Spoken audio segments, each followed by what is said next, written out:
go further than that, I would say if you live in a solidly red or solidly blue state and there's a Green Party candidate as good as Cornel West on the ballot, then you almost have no excuse not to vote for that candidate, right? Because if you're living in Missouri or California on the flip side of that, then your vote is meaningless, honestly. And let's be honest about the president. It's not. What if you believe that? Okay, if Republicans believed this, then Florida would have never become a red state. Like it's like defeatism politics here, you know? It sure is a damn shame that the right keeps getting all these big gains by ignoring the philosophy that we use, which gets us nothing ever. You know, let's just give up. No, how do you think you're going to build infrastructure for political activism on an electoral level in these states if you're doing so through like this skewed mishmash of third-party candidates? We need the DNC to be working well in Florida. We need the DNC to be working well in Missouri. And you're not going to get Missouri to flip from red into like a Cornel West Green Party deal, okay? You're going to get, you need to build the infrastructure. Like the right does this. When the right wants to build power in a state, they don't just fling a bunch of shit into it. They build advocacy within that state. Like, look what happened to Florida. And if they want the Republicans to be more or less radical in any given issue, they participate within the systems that get them power. They don't just like sit there waiting. Well, you just said voting Green parties is useless. How would this be different from voting in a safe state? What do you mean? There need to be as many people as possible voting for a repudiation of fascism. It's not enough that fascists lose. They have to be defeated. Presidential election, unless you live in like one of 6 or 7 states, the vote you cast for president is one of the most meaningless things you're ever going to do. Because of the Electoral College, it doesn't matter. Notice how Republicans never say this. Ever. Even Nazis, even super far-right people who know that the Republican Party doesn't represent the fullest extent of their interests, they never say this because it's stupid, because it doesn't work. It's anti-politics. They never say it. They don't. Honestly, unless you live in Georgia, right, at this point. So I think that's something that needs to be said, and I wish that more people would understand how meaningless their vote for president is, because if more people employed my logic of, well, if I live in a state that's definitely going to go red or definitely going to go blue, so therefore I might as well just vote for the Green Party. I think if more people realize that, then the Green Party by now would have reached that 5% threshold. If more people applied that logic, then those states wouldn't be safe blue. Then the red would have won. It's not a parliamentary system. The Greens and the Dems don't form like a coalition percentage on who wins in any given district. What do you think? If more people follow that logic, Republicans would win every time. That wouldn't be good. This just doesn't work. Just stop, please. Stop treating politics like an expression of your own personal character. It doesn't matter and nobody cares. Please stop. I'm a Cornel West voter. Great. I don't care. I don't care. Nobody cares. It's not good. Stop. Please. That is necessary to get federal funding. And that's another reason why I'm very... All right, let's break this down. If you don't like Vaush, and I got problems with Vaush for sure, you are just going to look at this as, Vaush is an idiot. He's promoting vote blue no matter who, and he might very well be. You're not going to see any value in what he's saying. This is the tribal brain rot that is very prominent in this country. If you like Vaush, quite the opposite. Yeah, tell him those Beavis and Butthead Vanguard, they don't know. I think if you look at things more logically and don't get caught up in your tribe and have an emotional knee-jerk reaction, then puts you in a very peculiar situation. I see the point that Vaush is making, but it conflicts with my thoughts on the situation. So Vaush is basically saying, to me, makes a great point about Florida. He's saying, here is an example of the outcome of the strategy you're suggesting. Potentially. But is it really? Because Florida was not a blue state turned red state. It is, or more specifically, a safe blue state turned into red state. It was a swing state that swung one way and stayed there. The Vanguard was talking about if you're in a safe state, there's no point in voting the other way because the other side is always going to win. Well, there's no other side. Like if you're in blue state and you're a Democrat. But Vanguard is saying a safe state that, leans heavily in one direction, trying to pull it in the other direction with your votes, it is a waste of time. Now, using Florida as an example is problematic because Florida, again, was a swing state, right? I don't think anyone would argue that a swing state can't be swung. I mean, that's what they call a swing state, right? So, not exactly an apples and apples comparison, I would say. However, there is something in there which is, he references this defeatist mentality, which I've definitely seen that outside of politics, just in general. Like I have had a lot of struggles in my life, accomplished a lot in my life in spite of the struggles that I've had. And one of the reasons for that is my attitude. And many times when I run into these struggles, you know, people around me will have this defeatist attitude. I'm just one example. My parents, my sister used to keep hitting me over the head about not having a college. Gotta have a college degree, that's how you get jobs. Now, some might argue things have changed. They were different then, so potentially they were accurate then. But I was doing well then, I'm doing well now. College has never been a hindrance to me in any way. I mean, the only issues relevant to, when you think about college, you think about your career, and the only issues that I've had have more been industry specific. There's been periods of time where the job market has been bad and I've been out of work for quite some time, draining my funds. Those have been some of the biggest struggles I've had in my career, but having a degree wouldn't have changed that, right? That is just an industry thing, right? Unless you're suggesting going to college would have better informed me to pick a better industry. The thing is, you go to college with the intention of targeting a particular industry already. So, but the bottom line is, they had this attitude of, you need this to succeed. You need this to succeed. So it's kind of like telling me I can't succeed without this thing. Now, if that's your attitude, then that probably is going to be your reality.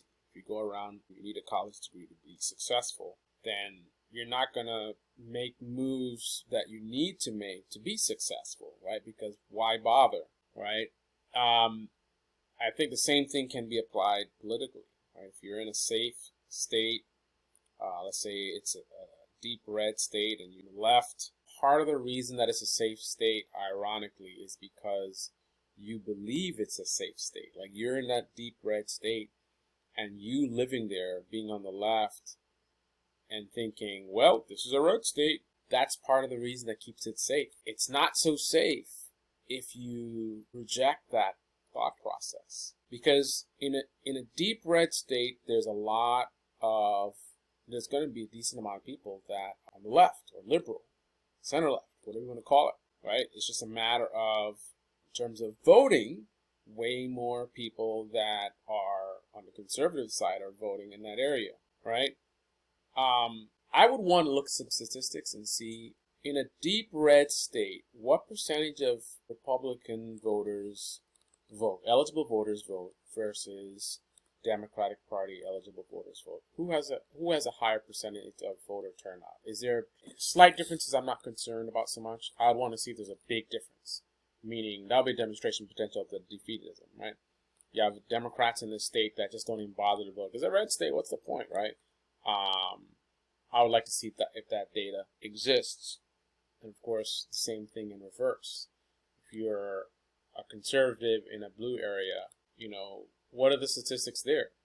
In that blue area, what's the percentage of Republican voters that vote versus Democratic voters? But other thing that I'd point out is, look at George Santos, right? I know there was like redrawing of the maps and all this kind of stuff, but bottom line is, somehow you had Republican wins in areas where they shouldn't have been, right? Somehow they're pulling that off. Meanwhile, you got a little bit of a defeatist attitude. So what are my issues with what the Vanguard is saying? Or rather, Vaush. I reject the Democrats. I want them to lose. But the unfortunate conundrum is I want the Republicans to lose even more than I want the Democrats to. So I would love if a third party could win.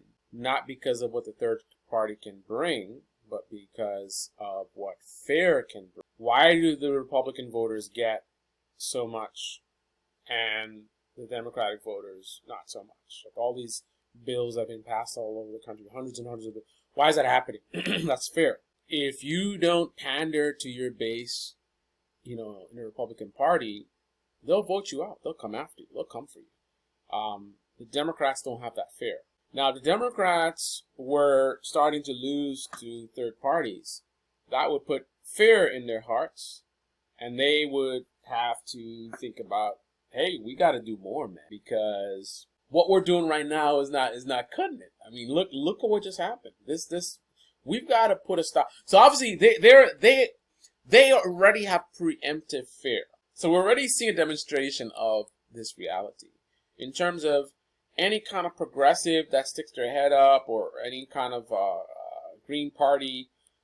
The Democrats will go out of their way to squash it from the get-go, right? So you haven't even won anything. You're not even in the game. They keep you out the game. But the Democrats are already like, oh, right? If they're acting that aggressively just to let you not even be part of the game, what would the Democrats do if you actually were winning? Now, obviously, they wouldn't stop being corrupt at that point and anti-democratic. They would, I'm sure, try to do some sneaky things. Who knows? Try to dig up some dirt on you or whatever. Apple research stuff. But unless you got some real skeleton in your closet, that stuff's not really going to cut it when you guys start winning. Because it's going to be a snowball effect. Because if the third party starts winning, then more people have more confidence in third parties. Right now, it's kind of like, third party, they never win. So a lot of people who would vote for them are not voting because they think it's a waste. When they start winning, people are going to be like, maybe this thing could work.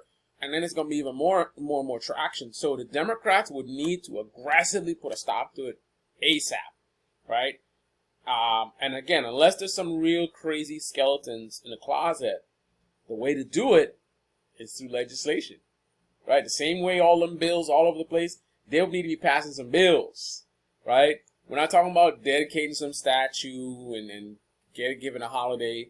They would have to be passing a lot of bills, just like the Republicans have had to avoid, electoral suicide.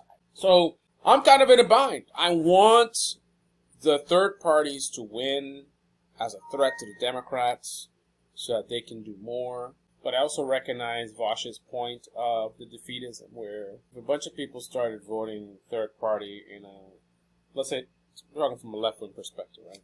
If a bunch of people in red states, let's say a bunch of liberals in red states started voting for third parties. Gotta think about this one. I did a little research. It's not an easy one. Not as easy as I thought. There's a lot of value of the voting for third-party strategy in terms of messaging. Like I said, fear gets you a lot of power in politics. The Democrats to be fearful, that can motivate them to change their ways, and that's pretty good value. So that's what I would like. I would like a better party, ultimately. Second option is get the existing party to do better by making them fearful. Hey, look at this third party people. They're making progress. I guess the alternative strategy is push to make it not a safe red state. Vote blue no matter who. Yeah, I think I'm going to have to side with the vanguard on this one because ultimately the opposite of this is going to be a vote blue no matter who strategy, which is dangerous because Democrats already feel they don't have to do much. And if they can start making headway in red states by giving us crumbs, man, we're probably getting less than we're getting now, right? That would indicate they don't need to do nothing. Yeah, I'm gonna say vote for that third party. What are your thoughts? This was not an easy one. I thought long and hard about this one, but I want to hear your thoughts.